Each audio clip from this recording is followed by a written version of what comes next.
We are in a different place now than we were when this all started. And I'm starting to get the feeling that people are done with it. And I'm starting to get the feeling and listening to people, how much more can I take? Well, we got good news, the curve has been flattened, things seem to be going well. And people are talking about breaking out. Got to get out of this. Can't do this anymore.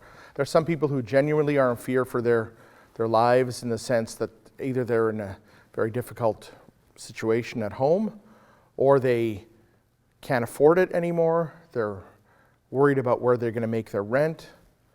People whose lives on the outside have been evaporated, and the only thing they have left is their inner life. And people are struggling with all of the empathy that comes along with caring for another human being. I have to tell you, please, please, don't do it. Don't do it, because there are people who are carriers who don't know it. And I'll say this every week. And we don't know who they are, and you don't know who they are.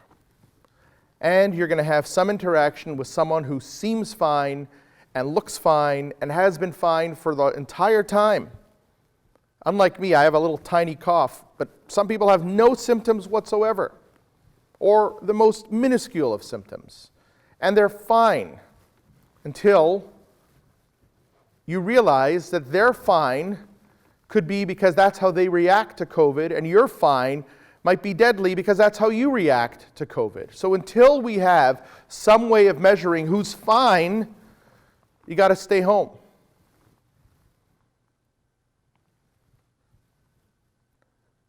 We don't know who's fine, so there has to be a regime of testing.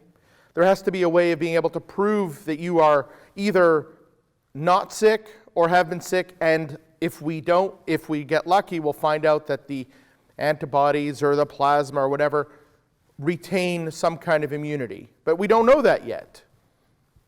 And when we find that out, that will allow us to figure out how to unravel this. But we're struggling to get there, and it's happening slowly, and literally not much has changed in a week. Other than it's worse. Now, while the curve flattened, that means that the overwhelming rate of infection, which in worst case scenario doubles every day, has not happened. It's kind of done this. And now it's here. And we don't know if it's going to be here, or it's going to be here, here, or it's going to be here, here. And the reason it could go here is because we beat it.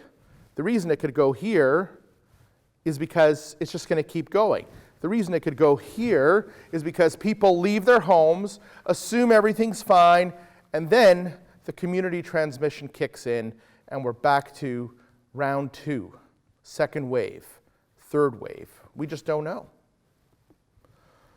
I talked last week about our preparations for the high holidays. Would you come to shul if you had to wear a mask? Those kind of questions. Who's coming? Who's not? What if there's limited release? What if only young people can come out? What if only children are allowed? Like, what's going to happen? Camp, school, we don't know. But don't decide for the whole world, or for your whole neighborhood, or for your whole family, that you have the answer because you feel fine. And everyone around you feels fine. We're all fine. Most people are fine. It's true.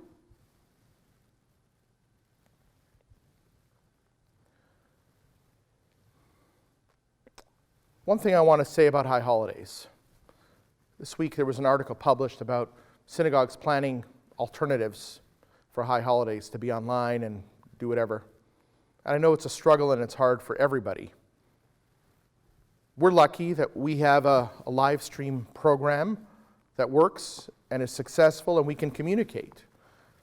But a lot of synagogues have not implemented that, don't have the financial resources to implement it, may not have the skill set that is required to engage, and simply mounting a camera is not really being in shul. And while a lot of talk is going to go into what to do, how to do it, whatever, I want to say something about our live stream for High Holidays. Our live stream for High Holidays will be one way in which you can participate in services. And what I mean by that is this. If we are able to come here, we'll come.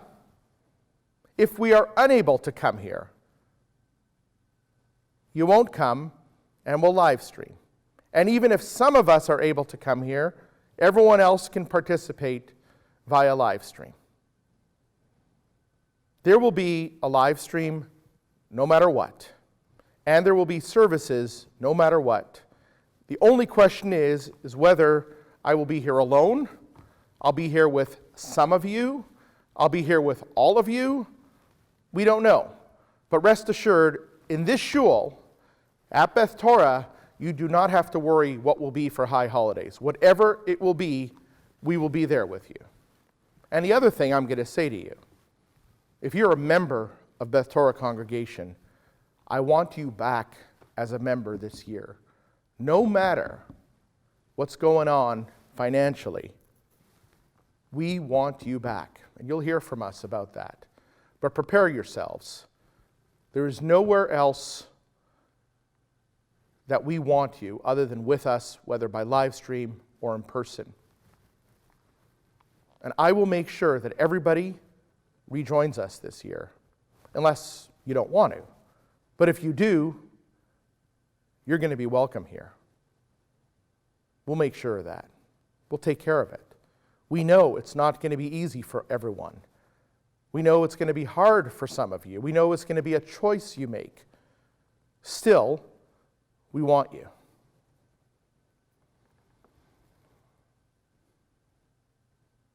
So don't worry about High Holidays right now. High Holidays will be what it will be. But we'll be here with you. And this is really what I want to talk about today. I said that I want to talk about how we will never be compensated for this time and tales from the COVID underground. And the truth is, I really feel that after this is over, you'll find society split into two kinds of people. People who get over it, and people who think it's all about them. I'm preparing myself for the people who think it's all about them. And I said earlier, with all the empathy and compassion that is deserved for those who have suffered, we have to stand up and make sure they're taken care of when this is all over, not just while it's happening.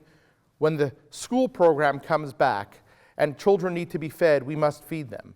And when people realize that they have no jobs and they need clothing, we should give our clothing. And when people, after this is over, realize that they have one job, not two, we have to help them find employment. We have to do whatever we can after this is over so that the suffering doesn't continue. And that means paying more taxes. And we all will. I'm sure we will. We'll run a deficit for many, many years. That is the cost of trying to keep people alive. As you know, I generally do not speak about the political nuance, but I do want to say that I'm grateful for every act of largesse from every level of government. It is so important that people do feel there is some kind of hope. And when politics merges with compassion, that's where democracy is at its height. And I need not tell you that not every democracy has found a way to merge with compassion. So we're grateful, and we hope it continues, and we hope that individuals continue. Our dear friend Emily Gampel, member of our shul, a young woman, had her bat mitzvah here with us. Lovely. She went and started a GoFundMe campaign. Why? So she could provide hot meals for the frontline staff at Sunnybrook. Good for you, Emily. Well done.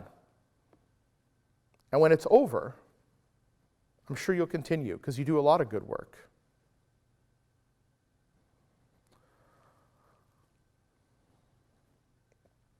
There are a lot of people doing a lot of good work, and they share it with me a lot.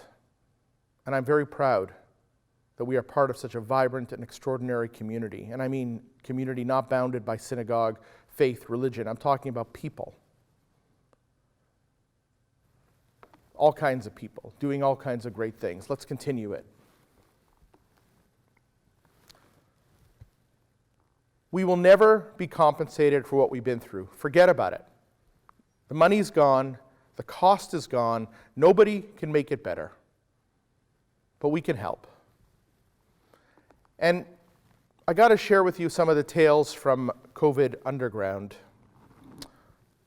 Tales from COVID Underground came to me yesterday because I talked to my aunt in Muncie. This is my Aunt Miriam.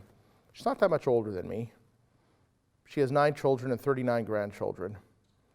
And we have this ongoing banter. She has her kind of New York style, "Hello, Yosef! How are you?" I can't even do a good imitation, but she's great. But the story she told me about her community, which is Muncie, New York, look it up. Look up Rockland County, New York, and you'll discover it's one of the epicenters of COVID. Partially because it is such a religious community, and they failed initially to socially separate, that so many people, way, way more people than should be for that population, were afflicted. And I spoke to her a lot about how her family's doing and how people are separating and what they're doing. And she was one of the people who obviously got on it immediately and understood. But the tales from the underground there's been so much talk about the unorthodox film on Netflix and the way in which we sort of have a predisposition to look at people who escape from the ultra-Orthodox community as escapees, and we often don't see the behind the scenes of what is attractive about those communities. And someone like me straddles both worlds. You know, I felt really sad yesterday for a moment when my father called to wish me happy birthday. Now, before you get too excited, my parents celebrate my Hebrew birthday. The rest of the world celebrates my April 28th birthday, but my Hebrew birthday is Lamed Nisan, the 30th day of the month of Nisan, which is Rosh Chodesh, which was yesterday. So my family, my parents specifically, celebrate the 30th of Nisan. That's because of the quirk of the calendar, obviously. They don't sync up every year for many years. So my father said to me, so what do you do on Shabbos? And I said, I'm going to go to shul. And I realize, my poor father, he loves nothing more than going to shul. And for 7 weeks, he has not been allowed out of his home to go to shul. And I get to go every week. And I know it's not the same. It's empty. It's full and empty. But I realize how fortunate I am that I have the rhythm of synagogue life, and he doesn't. And for someone who has devoted their lives to religion, whether you believe it's absurd or you believe it's oppressive, I can't tell you what to believe. Religion has a lot of problems, believe me. I know, I work in that industry. Religion's got a lot of problems, but it has a lot of extraordinary things about it too. And especially not the religion per se, the individuals. So my aunt's tales from the COVID Underground are of these incredible stories of kindness. Because, you know, she lives in a world, and we're having 9 children is a small family. 13 is kind of average. Can you imagine how many mouths there are to feed, how many people there are? And these are people who generally don't necessarily have a second level education, or certainly not university. That they don't go to university. And their language skills are not always great, and they speak more Yiddish sometimes than English, or sometimes English. Like, for example, Moshe, bring me the French fries, vermach de Winde. Don't, los nicht the door open. No, Kim du aran. Man darf sehen, was Donald Trump tut auf der TV, aber man hat nicht kein TV. Darf man sehen aran in the neighbor's TV. You understand? That's how it sounds. So, you're dealing with a community in tremendous need. And who's going to take care of that? They take care of themselves. Not just themselves, but they take care of themselves. And the kindness that goes on there, it's not unique, but it's extraordinary. And then there are, of course, the dark tales from the COVID Underground of people who are going about their business as though nothing is wrong, and they are risking their lives and their families. And I know of stories where people are literally having a life by day and a wife by night. And these are two totally different worlds. And the possibility of transmission and infection is home every day. Now, some people go to work, and that's fine because they're the only one in the office, let's say, or whatever their circumstances. But people, I mean, do you really feel this is the time to be living an underground life? Could you not put it away for a little bit? Just a little bit? Certainly be safe. There are ways to be safe. People, it's not over. It's not even close. There are many things that have to happen. Steel yourselves. Be strong. Let's talk about today's reading. Now, I won't say who, but I know somebody I know and care for and love watched my sermon, and then when I started talking about the Torah, they tuned out. Don't. I'm telling you, I promise I will make it relevant. If not, I will give you your money back for this sermon, whatever it cost you. But don't go. I'm not teaching Torah for Torah's sake. I'm teaching Torah for our sake. In this week's portion, chapter 13 in Leviticus, it talks about someone who has tsaras, which is often talked about as leprosy, some kind of skin ailment. Now here's the interesting thing about skin ailments in the text of Leviticus. Because I don't think the text of Leviticus is really about skin or diseases. I think it's about community responsibility and leadership. When somebody has a skin ailment, do you know who has to come and diagnose it? Not their mom, or their grandmother, or the witch doctor, or the nurse. The Kohen, the priest, the leader of the community has to knock on your door and say, "Hello, I understand you have a lesion on your wrist. I'd like to take a look at it." I don't know if that's tsarat. I don't know. Take a week, wait, and I'll come back. And they have to come back and pay you another visit. And then they say, "I think it is. Just hang in there. I'll be back." And a week later, they come back and they go, "It is. You have the disease. You have to leave your home." So the responsibility of releasing someone from tsarat and declaring someone from tsarat has to rest with the top authority, not the bottom. It's not self-diagnosis or home diagnosis. It's authority diagnosis. It's the people we trust at the top that tell us whether we have disease or not. I think that's the thrust of the Mitzorah story. Who is someone who has leprosy? It's not just what you have on your skin. It's who engaged you and gave you authoritative advice and said, "Yes, you have it." So that's number one. It requires the top level of authority to make it happen and make it real. Second thing I want to talk about is what happens when you are a Mitzorah, when you are declared to be a leper. And here's what it says in chapter 13. It says, and the leper, we're using the word leprosy loosely because it may not be leprosy, Vatsarua asher bo nega, and the leper who has the lesion,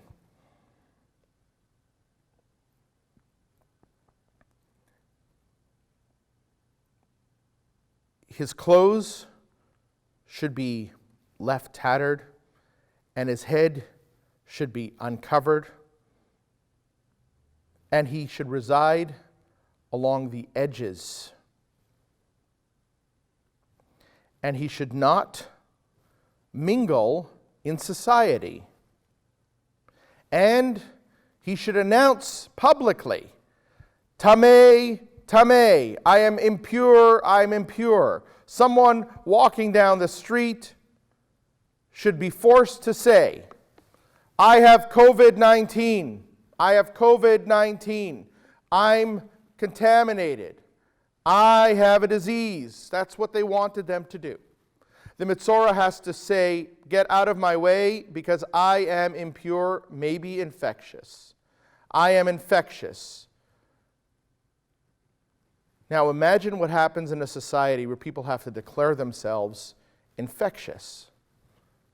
And what happens to the Metzora at some point is they're asked to leave the city limits. They're asked to live on the edge.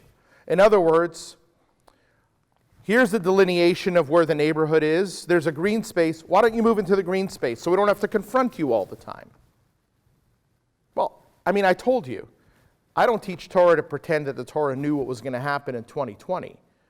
But when I read this, I think to myself, my goodness, is this what next?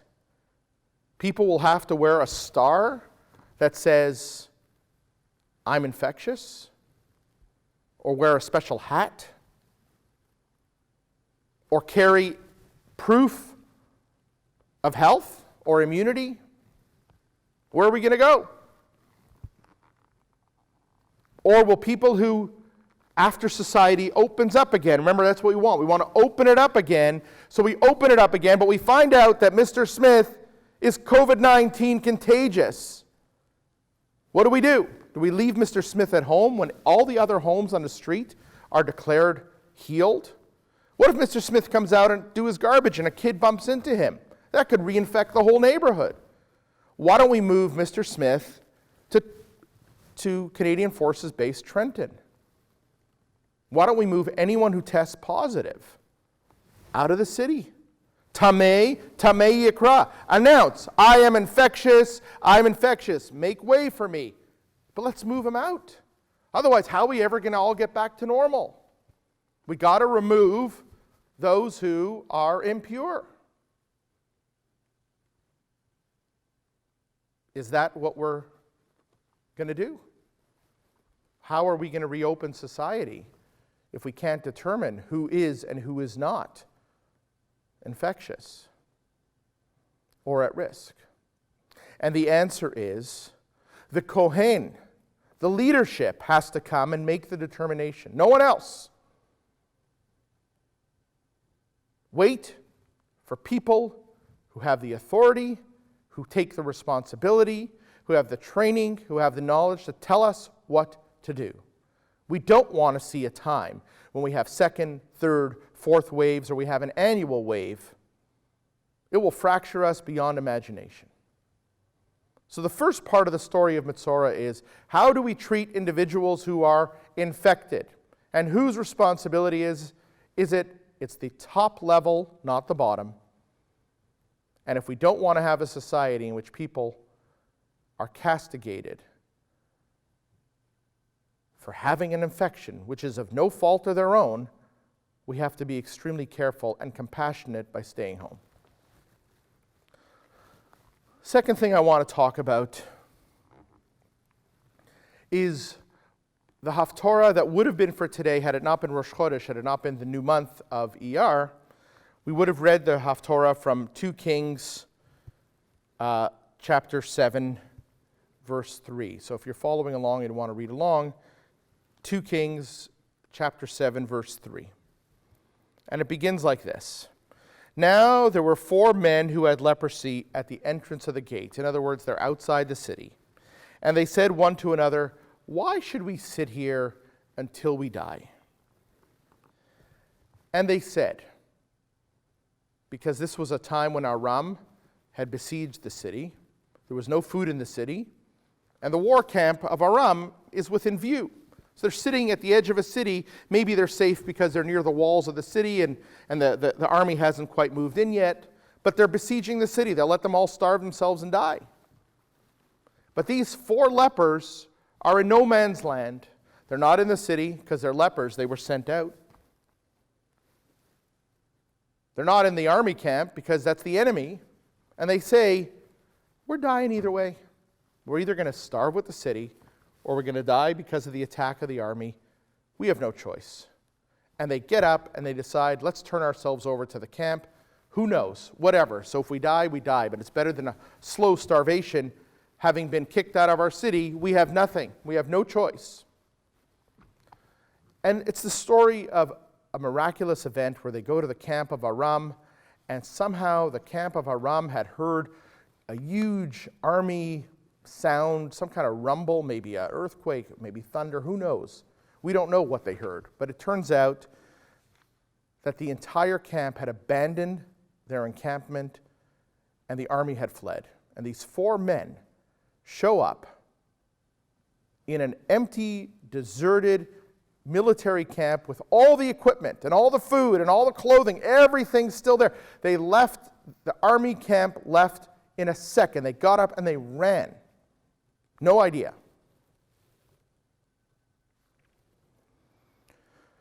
There's a very powerful story in here, which is also about someone who denies the possibility that a miracle could happen and there would be food for everyone. But really what I want to focus on are the 4 individuals who are outside of the city. I've talked about this before, and I think it behooves us in an era in which we are looking at potentially calling out both people who are sick and people who are not abiding by convention. I want to look at who the 4 lepers were, not then, but now. Who are the lepers? Who are the people that we shove out of society and force them to leave? Who are they? Well, those of us who've been around long enough know that there was a time when it was communists, Zionists,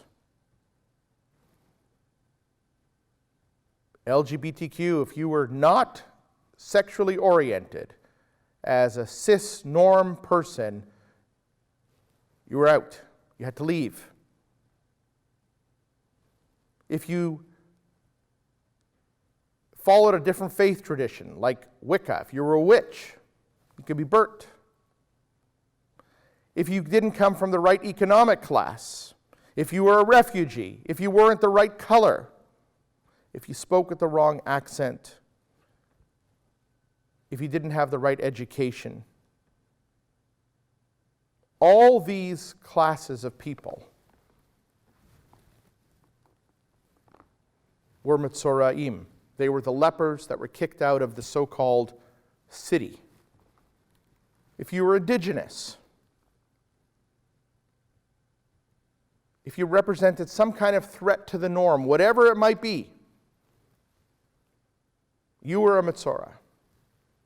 So if we were to ask ourselves, we are in the city, and there are lepers outside our city. Who are those lepers today? And I'm sorry to say, it's still a lot of the list that I read. Might not be communists as much, but pretty much everything else.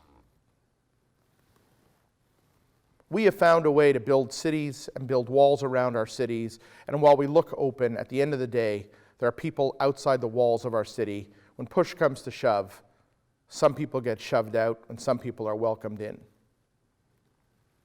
And the story of Mitzora is not only about the leadership that is required to identify illness.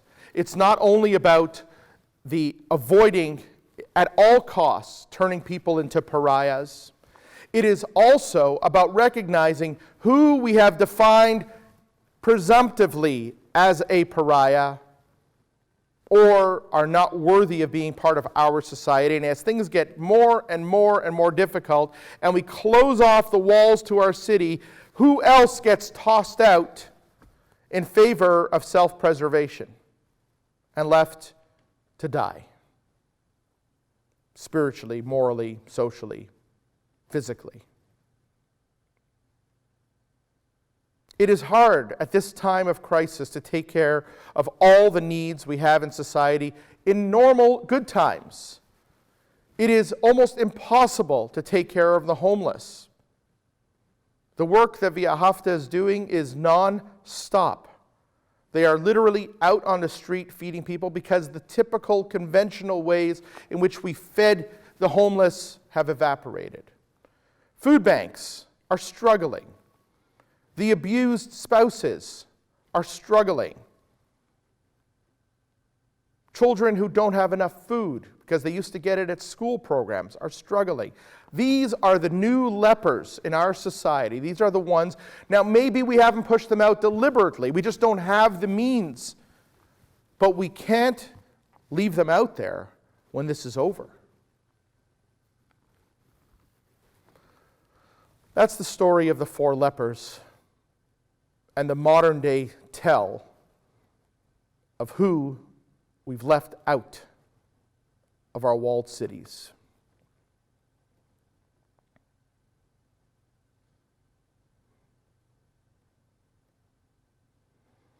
And finally, I want to tell you 2 short things that I found astonishing in the telling of the story of the reading of the leper. The first thing is, and I mentioned this briefly a few weeks ago, is that there is an entire class of offering that belongs to the Metzora. They have to bring a lamb and birds, and they have to bring this and bring that and bring that and bring that. And that releases them when they're declared pure, tahor, or healed. They have an offering. There's a whole ritual. They have to shave their entire body hair. They have to get anointed with oil. There's a whole big ritual. You can read along in Leviticus. But if somebody comes and is a Metzora, which means through no fault of their own, they have acquired some kind of disease, and they are now free of their disease, and they have a ritual in which they want to say thank you. And imagine all the COVID patients who have healed. They don't have enough gratitude. They can't stop thanking the people that took care of them. Everybody that took care of someone deserves gratitude. But someone who is at risk of life, and if it were not for the heroism of men and women on the front line, who literally are willing to go into the lion's den to save lives, and they do it all day long, there isn't enough gratitude.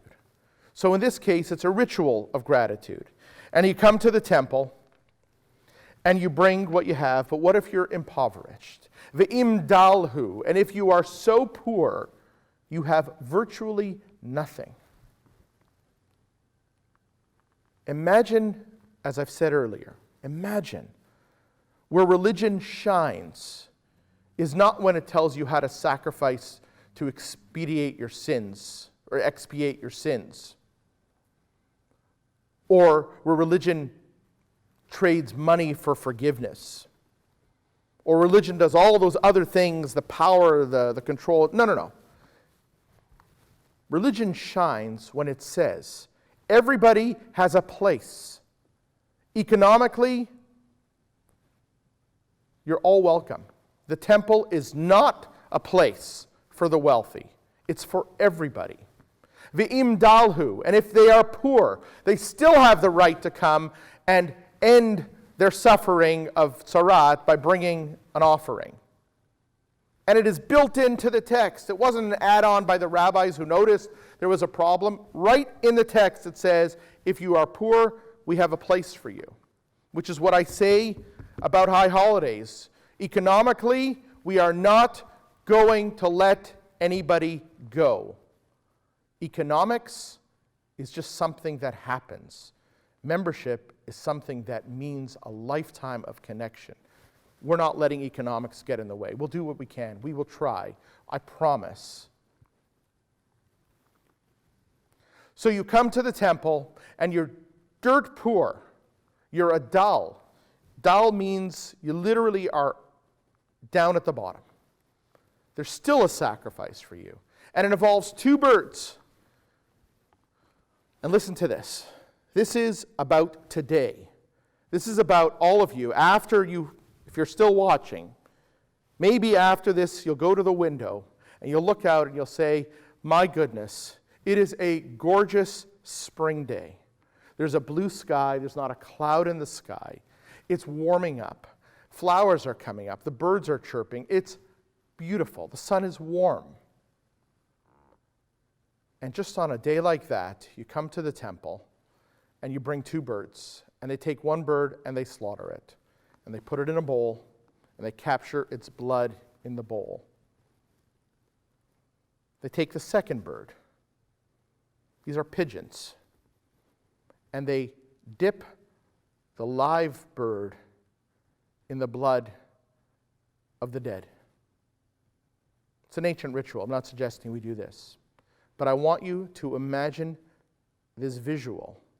You're outside It's a beautiful blue day, and a bird is overhead on the wing. A pigeon is flying, and its wings are dripping blood. And we say to ourselves,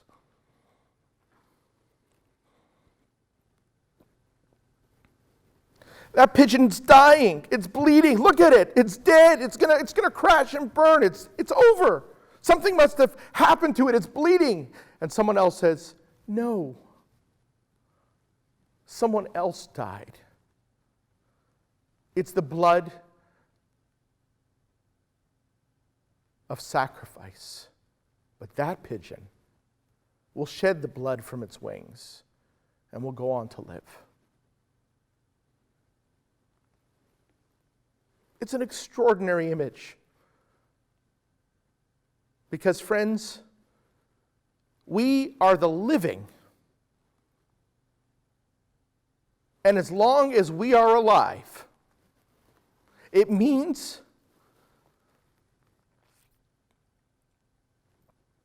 that we survived. We did not get to die. But we have blood on all our wings.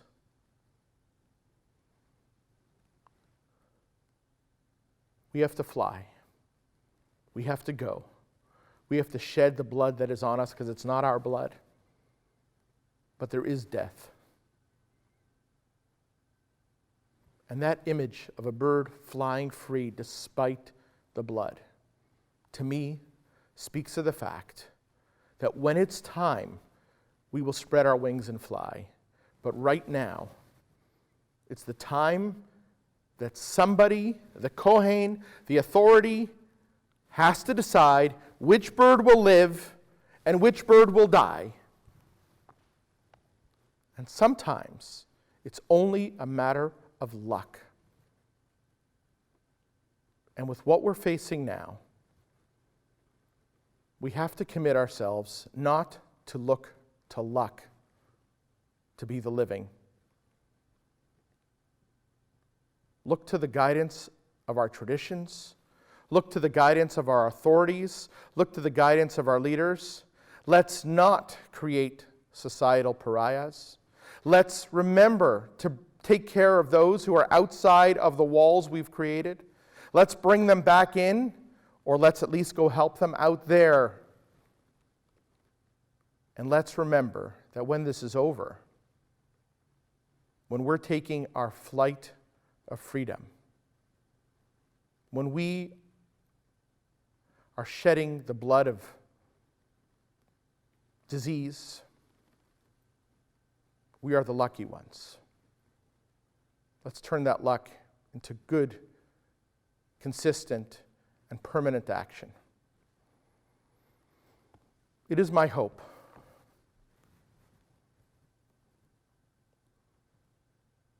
that you all do whatever it takes to restrain yourselves, to remind yourselves that luck is not an answer when it comes to choosing between life and death. And Shabbat Shalom.